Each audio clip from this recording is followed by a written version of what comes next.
So let's shift a bit more into the meditation phase now.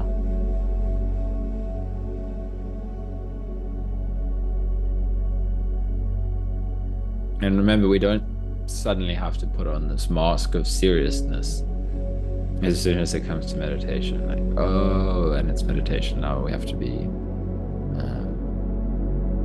you know, this is the difficult stuff. Again, we can still always have access to this lightness that, okay, it's time to meditate. It's time to explore this. Cool.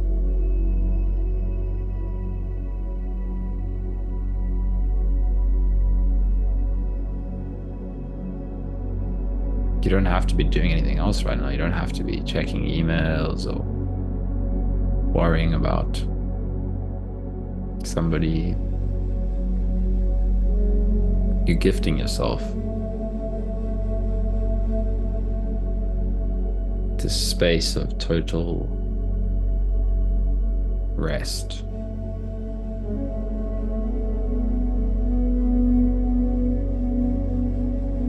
And again, that doesn't mean anything is excluded, but it means we're taking our foot off the gas. We're not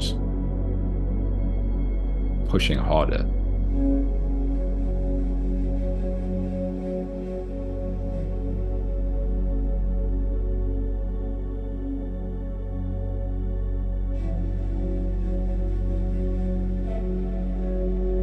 And you don't need to get anywhere.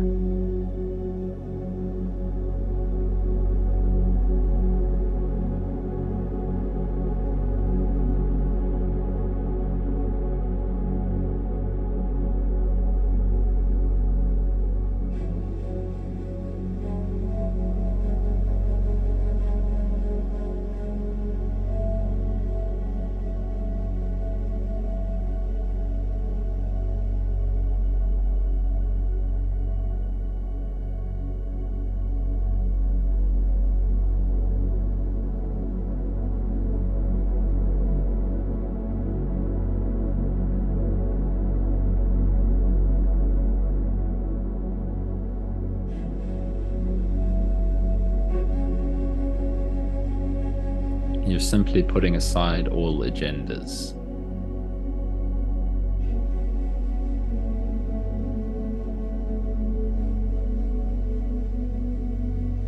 All strategies.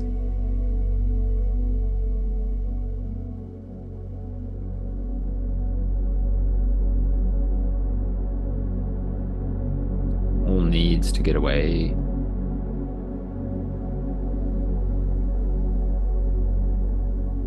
And you're just settling down. You're settling back into yourself.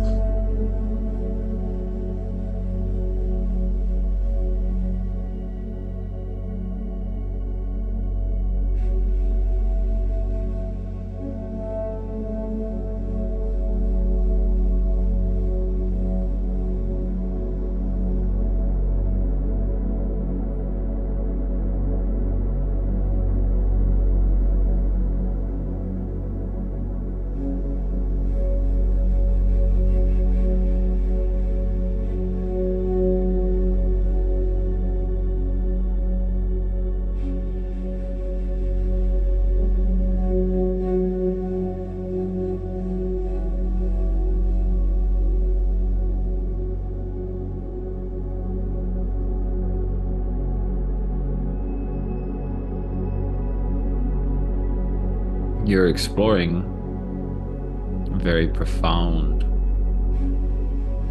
question, which is, what happens when I stop needing to do something? What happens? This is how we find out. Just a simple curiosity.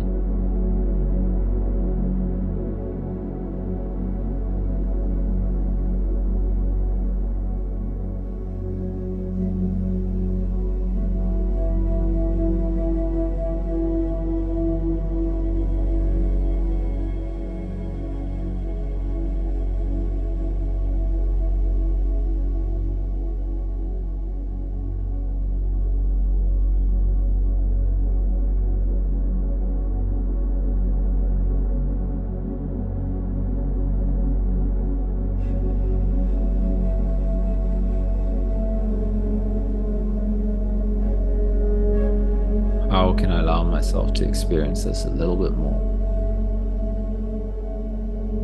Just a little bit, just 1% more, 2% more. Just a little bit more. Just a little bit more open.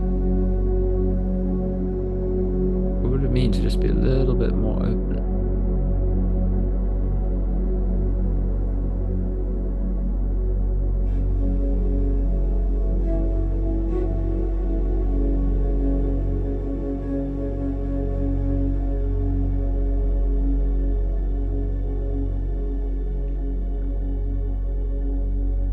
What would it mean to care just a little bit less about what the thoughts are saying? Just a little bit less.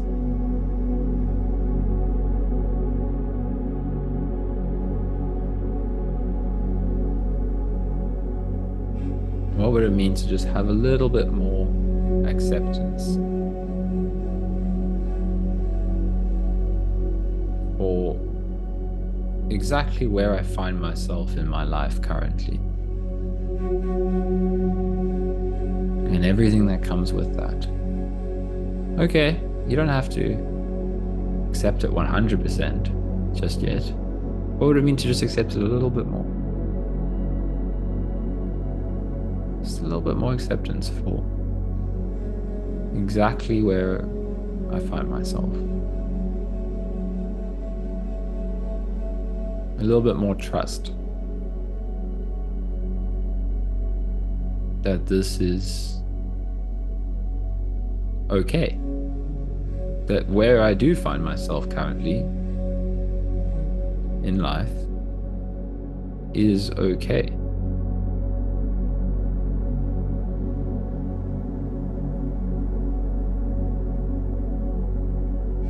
Just a little bit more trust. Maybe can't have 100% trust, but what's it? 5%. Okay, we can try that.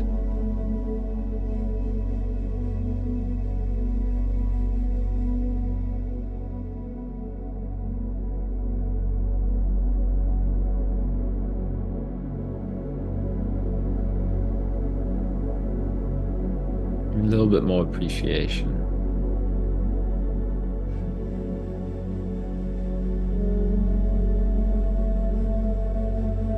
Okay, sure, this can be a lot sometimes. But is there really nothing that's interesting? Nothing that's mysterious that I can have a bit of appreciation for? Wow, this journey is it's kind of interesting, right? Don't actually know where it's going. Don't actually know what brought me here. Sitting on Zoom, meditating with a bunch of strangers. Initially strangers.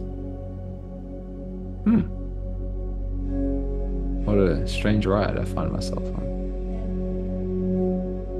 Alright, so we have a bit of awe, a little bit of appreciation of this mystery that's unfolding.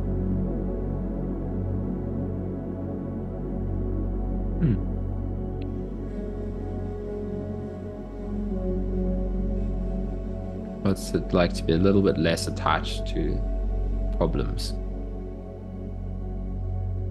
Sure, I can feel like there's so many. We could endlessly come up with reasons why there's problems.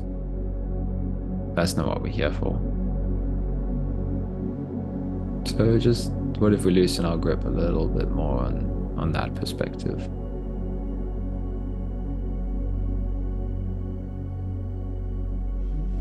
Sure, there can still be things to sort out and work out, but we're just a little bit less focused on that right now. And things actually work out better when we make them into less of a big deal, right?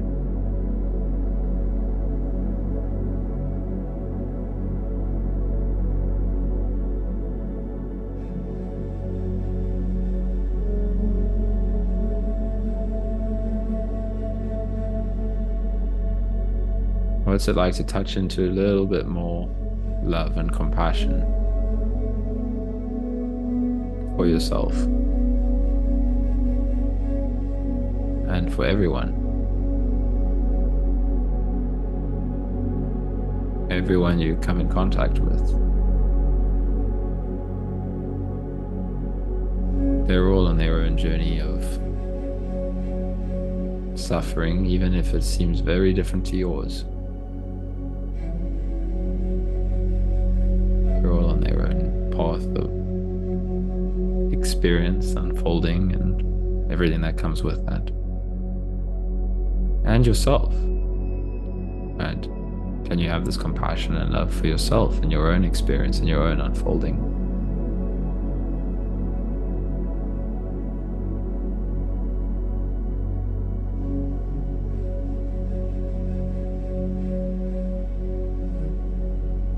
And realize that there's much less of a division than the mind thinks. Right, when I'm saying let's have a little bit of love and compassion for ourselves and a little bit of love and compassion for everyone we come into contact with, it's not really two separate things. That they're so interlinked, right? As soon as you start to have more acceptance, compassion, allowing for all these different facets of your own being, it just naturally overflows into others as well. Oh, okay. I can see why that person's struggling so much, even why they're being so harsh, and there's some pain underneath that. And the same thing, as soon as we start to have a little bit more acceptance and understanding for others, then it's easier to touch into that in ourselves.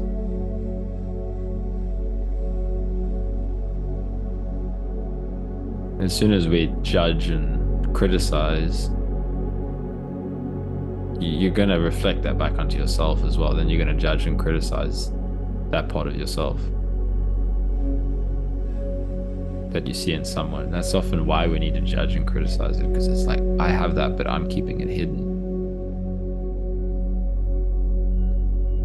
And that's fine. It's often coming from good intentions that,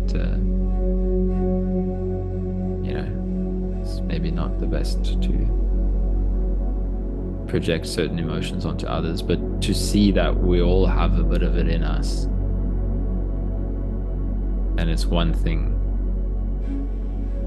to allow it. We don't need to actually act it out on others, but it doesn't mean we have to suppress it.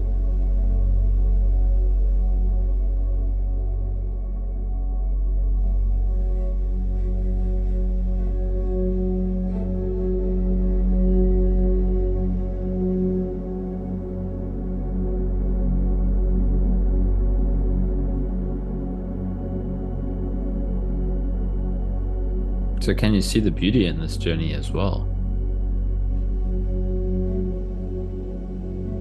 The effect that what you're doing here is not in isolation to the rest of the world we find ourselves in.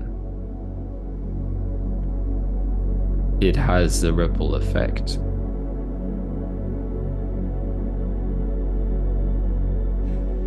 Without even you knowing, you just start to, you're not contributing so much to the unconscious resistance that we all pick up from each other.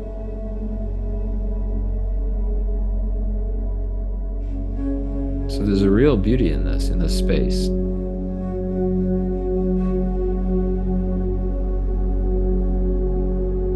That this is rippling out, and it can seem invisible, and that's okay. Maybe nobody else understands the path that you're on, the work that you're doing,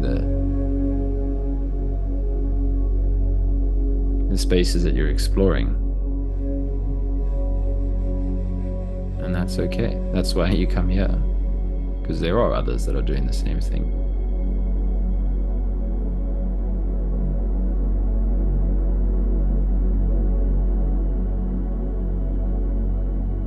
And that these little changes that happen in yourself start to get transmitted subconsciously to others, the same way that we picked up all of our conditioning from others, that everybody else is terrified of experiencing shame, so I must too, right? We're empathic creatures. We pick everything up from each other,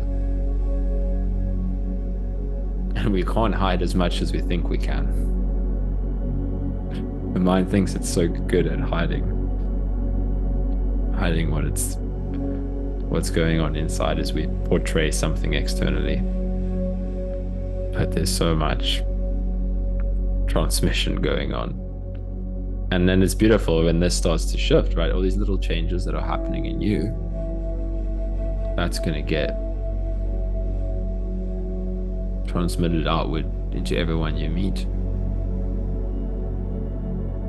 You know, the ego doesn't need to take hold of this. Like, oh, nice. Look at how good I'm doing. I'm the spiritual one. That's just, it's the little narrator just shifting its attention now. But the most beautiful is this this kind of invisible effect that this has.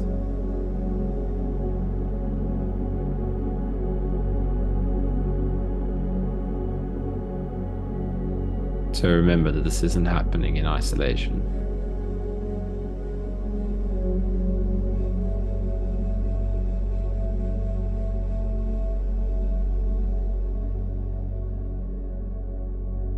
And the more we stop resisting that this is where you find yourself in life, this is the path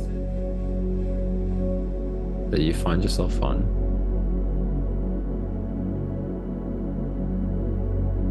the more that we can have a greater effect.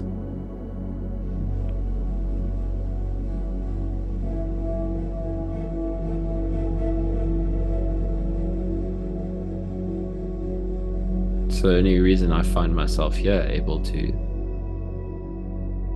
open up these spaces where we can all do this together is because eventually life broke down the little guy and said that the little guy inside that was always like, I know better.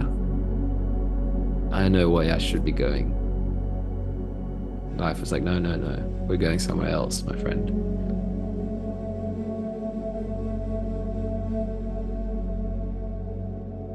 And now it has an outward effect where we can share this.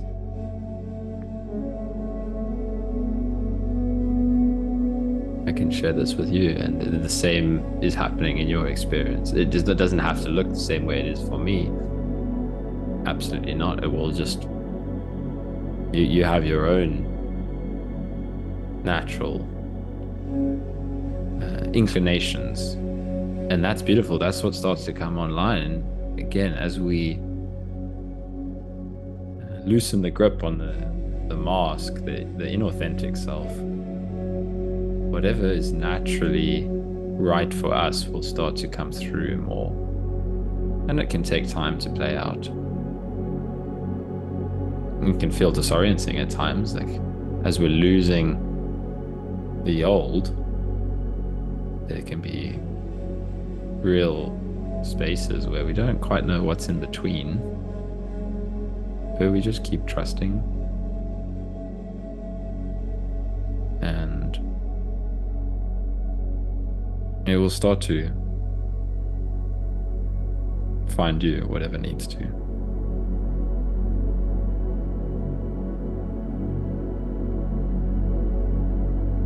It's so important to remember that it's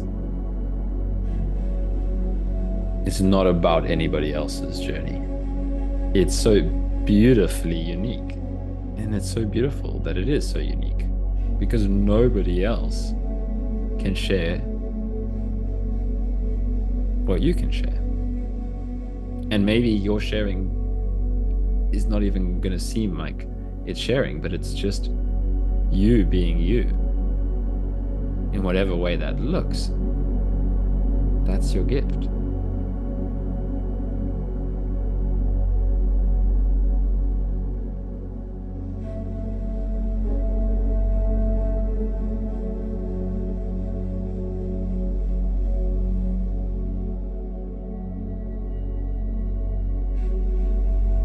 So don't project anybody else's journeys onto yours, and don't project your journey onto anybody else. We're all finding our ways back to ourselves, and we walk each other home. Some beautiful quotes I heard somewhere. Might have been Ram Dass or somebody like that. That seeing somebody else be themselves is a permission slip for you. Authenticity is contagious. It can also be triggering. It can also trigger whatever is blocking yourself, right? Whatever is blocked in you, what is blocking your own natural expression, your own natural path, that's all going to come up, right? So authenticity is an invitation, but it's also a mirror into, so what's stopping it in you? What do we have to meet? What do we have to let go of? What do we have to surrender to? So it's both. The invitation can be triggering because it can be truly scary to step into ourselves and to realize that there's nothing else that you can really project this onto anymore. You can't project this onto anybody else, onto anything external. The government, the vaccine, right? COVID, and narcissists that messed up your life, right? Again, this can be triggering to hear this if we're putting this externally, but what we're doing is we're taking full empowerment back to ourselves, that it doesn't matter what you've come in contact with, it cannot break you. And that's so beautiful. It can be triggering to really be like, I can't pin this onto anybody else anymore. This is my own journey. But again, let's look at it through a different lens. That it doesn't matter what anybody else has done. Yes, that can leave us with a lot to work through, but that is your gift to yourself. That there's so much wisdom available in the suffering. So don't give that gift away. Claim it. Claim your suffering. It's yours. Don't turn away.